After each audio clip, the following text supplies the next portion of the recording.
with extra ventilation or overhead hoists or 220 power or I'm a glass blower, so I want a lot of ventilation and gas and electricity. Yeah, yeah.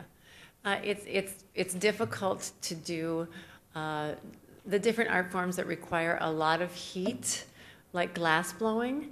It's difficult to put that in a residential unit, but you could lease out a studio space that's not part of that, and then we would work with you to figure out how to ventilate that. But in a residential unit, that's difficult. What we do is make these spaces as durable as possible. We think about sound attenuation because that's particularly important for people who are noisy in their craft, whether it's a visual artist like yourself who might be noisy from time to time, or a performing artist. Obviously they're noisy pretty much all the time.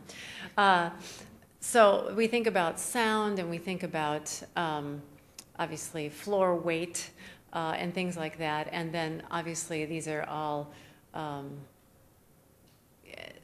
brought into the 21st century in terms of access to Wi-Fi, et cetera. But no, the glass arts are a different story. That's a very difficult thing to do within a residential unit in these projects. Yeah. But good question.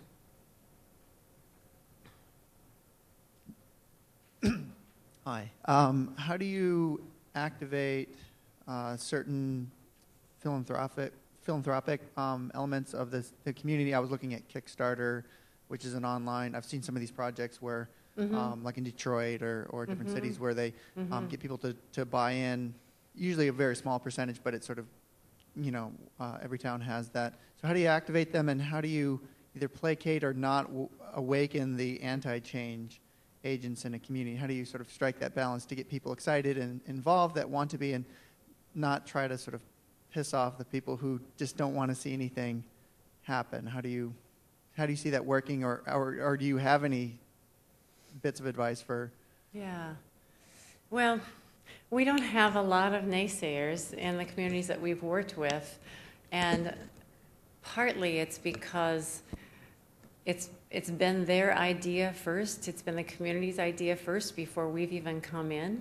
So, we don't look at a map and say, oh, where would we like to be in the wintertime that is not in Minneapolis? Because that could be many places.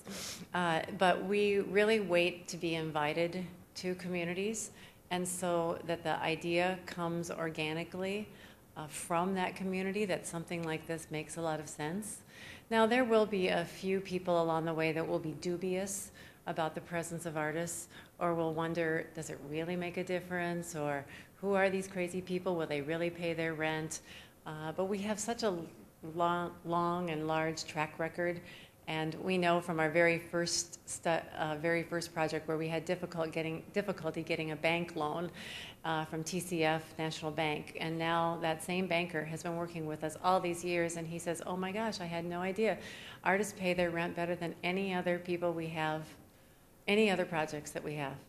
So, we try to dispel those myths as best we can based on our experience.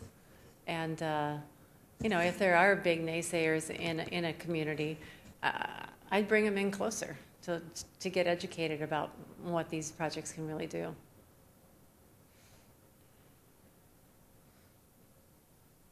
I think if I can add, it sounds exciting, and you've done some wonderful work. And this is a question for you and maybe for this audience as well, but from an ignorant standpoint, is there a need for this in Fargo? I'm sort of making an assumption there is, but don't know that for sure. And do we have anything like this today? I can't speak to if you have anything like this, but maybe others can. I would argue there's a pretty significant need, and I would say that we have a space that is waiting for this to happen downtown that I would love to see.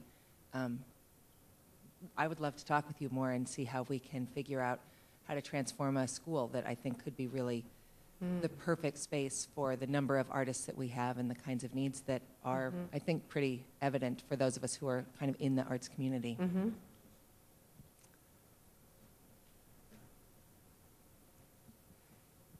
Thank you for joining us here in Fargo. Yeah. Question, however, you piqued my interest when you spoke about self-sustainability. Mm-hmm. Would you expand on that? How are you seeing that these different enterprises are indeed sustaining themselves for not 5 or 10, but 20 and 30 years? Yeah, well, when we're looking at a mixed-use project with residential space, most of the projects that we've done use low-income housing tax credits.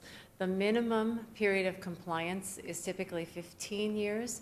We look for even longer periods of compliance, up to 30, 50, even 99 years. So because we're a nonprofit focused on the creation and affordability and sustainability of space, that mission keeps us true to keeping these spaces affordable and sustainable over time. So we've been in existence for now 32 years, and we have almost as many projects as years. And it is that nonprofit sort of backing and mission focus that keeps these projects affordable and sustainable over time. We don't flip buildings, we don't sell these buildings when market conditions change. And that is part of what is unusual.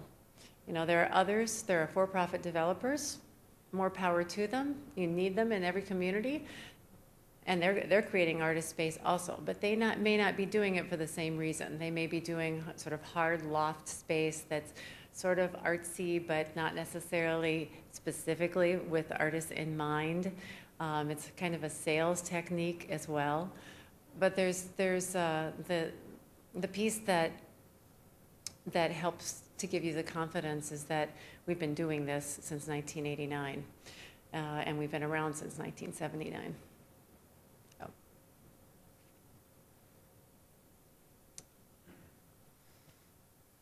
We've got an art space here just an hour away. Can you speak? Do you know about the Fergus Falls project? Can you talk about how that impacted that community that's so close and is right in our region? Oh, sure. So anyone familiar with the Cadets Hotel? It's a smaller project, but again, it was the idea of the community. They came to us. In fact, Rebecca Peterson, who was the director of the Center for the Arts, it was her idea that this vacant hotel across the street from the Performing Arts Center should somehow come back to life. And she got together with the business community and raised about $500,000 before we were even involved. So it was amazing.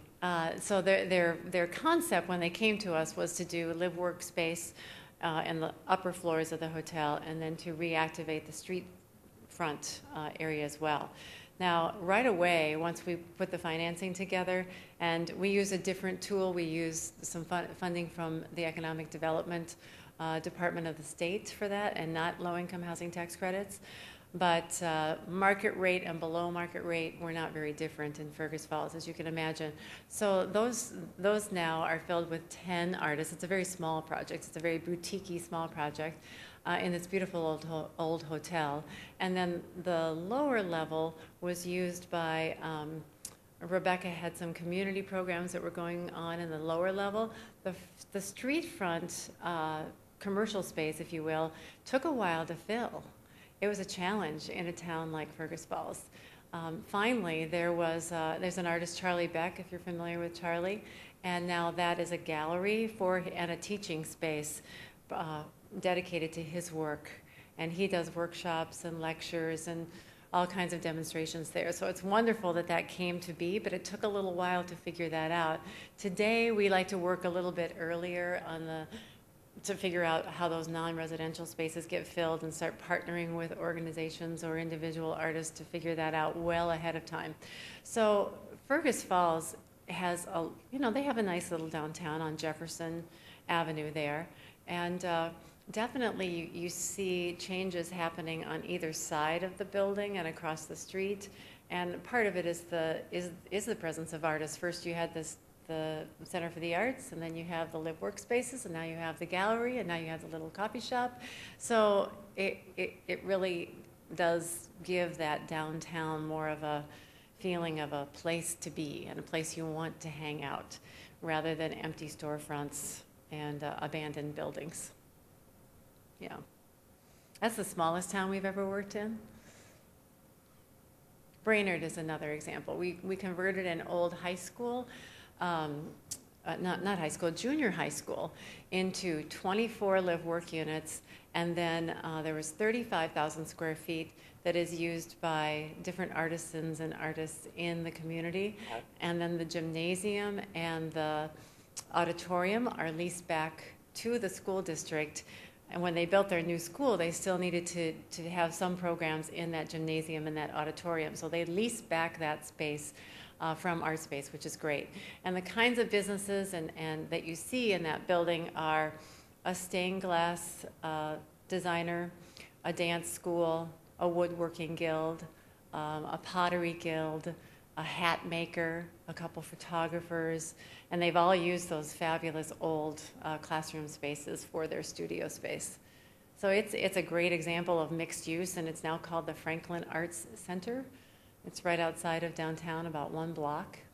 And we used tax increment financing for that, low-income housing tax credits, historic tax credits, some of the same tools that we've been talking about.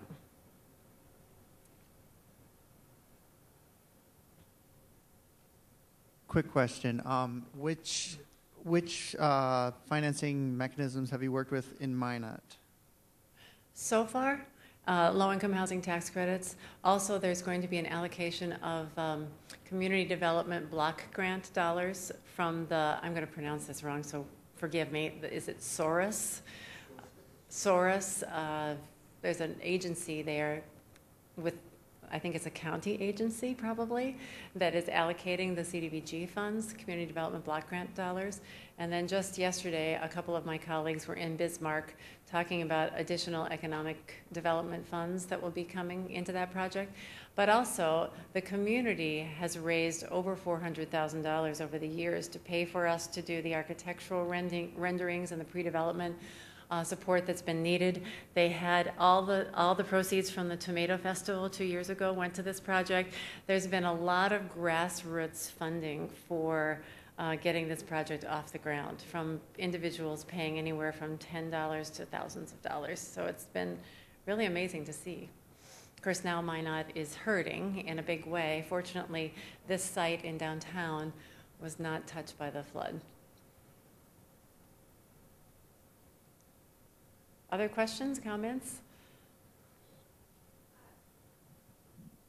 How do you decide in terms of the architectural work and the consulting and that? Do you use the same architects, or do you go out for proposals? And you know, we made a mistake one time and brought a Minneapolis architect with us, and it was difficult because you really have to work with an architect who understands the local building codes and zoning ordinances, et cetera. So we prefer, and we always try to find local architects to work with, the same with contractors and engineers and project management on the construction side, et cetera.